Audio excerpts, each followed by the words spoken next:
Up for auction is this antique hay baler or hay press. It's a Salesman sampler. It's only 30 inches long in total, about 20 pounds. It was used to demonstrate how you could form hay into tighter bales back in the day. It does work. It needs some maintenance.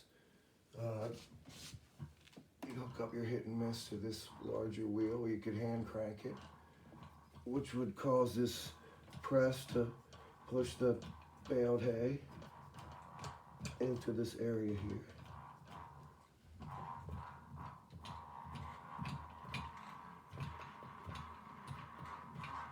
And then it retreats. This upper piece moves up and down if you attach it.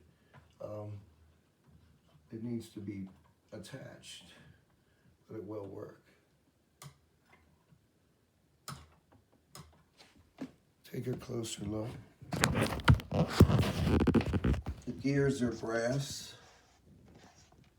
Need more cleaning, obviously. It's kind of a barn find. Check out the pictures for more up-close details. It's very cool piece of agricultural artifact. Thanks very much for looking.